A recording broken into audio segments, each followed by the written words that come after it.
Revelation. I was having a conversation with a friend of mine about forgiveness. And they mentioned, something, and they, mentioned an old situation that we were both familiar with, and, we discussed it some. And then they said, I guess I just got to learn to forgive and forget, right?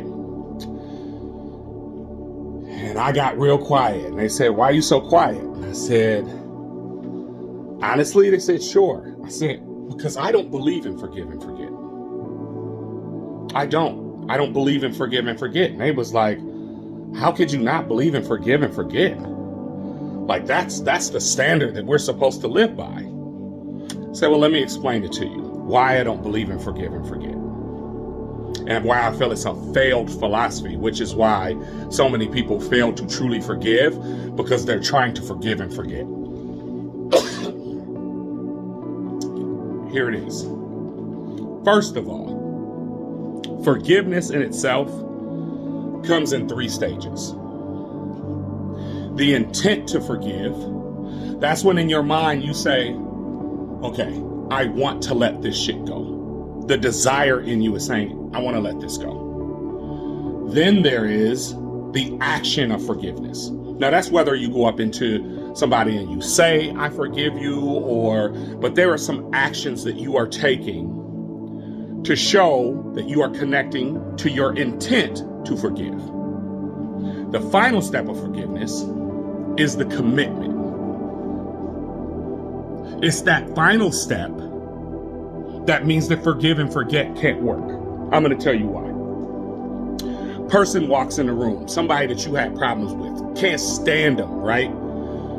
As soon as they walk in the room, when you see them, just seeing them takes you back to that moment of when you got angry with this person, of what they did to you. And in that moment, you are not in a state of forgiveness.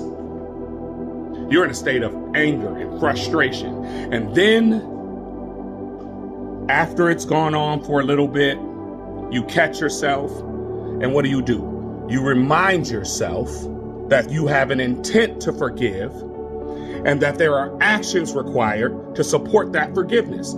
So once you do that, you might walk up to them and say, hey, how you doing? And keep it pushing, just to let them know there's no hard feelings. So your intent and your action is there, right?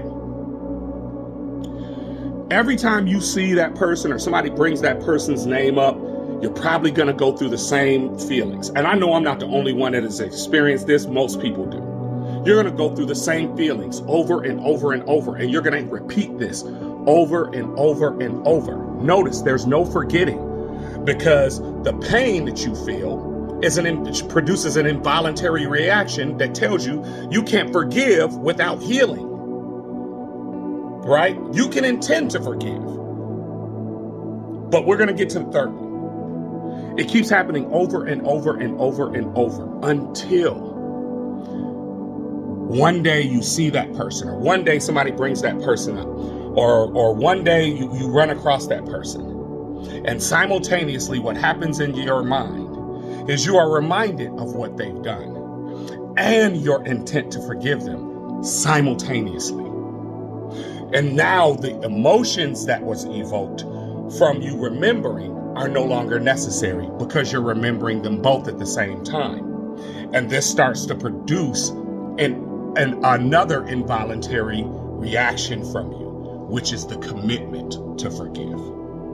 This is when you've committed, because how many of us know people who have come into our lives? We may have done something to them. They say they forgive us. And let's say we have any other interaction or altercation or something goes on between you, and they say, that's why you did this and this and this, and I can't stand you, because they're reminding you, right? Reminding you of what you've done. You can't be forgiven and constantly reminded of what you've done, which is why you can't forget.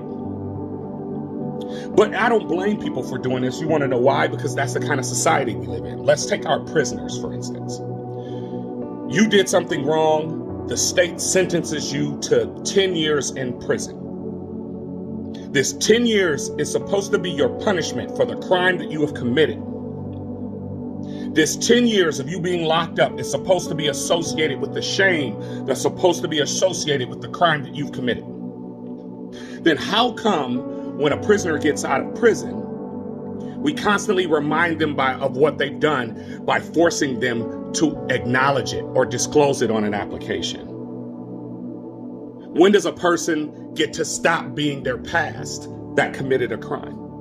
I have to introduce myself to this person who I'm hoping will hire me, who's never met me before. And for the first chance, I have a chance to start over because somebody gets to judge me by who I'm trying to be and not by who I was. But our society says that you must be punished infinitely, socially. And that's what we do to each other. Which is why I don't believe you can forgive and truly forget. Because if you forget, then you also forget to forgive.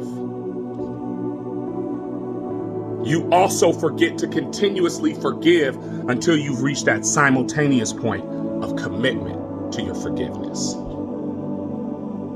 That's my perspective. That's my definition of what forgiveness really entails. Do you agree? Do you disagree? It's up to you to decide. But if what I'm saying to you makes sense, pass it on and see how many people also agree. And let's get on the true road to forgiveness by accepting the fact that forgiveness is a continuous action and not a one-time thing. It's your boy G. Lewis. Tell me what you think.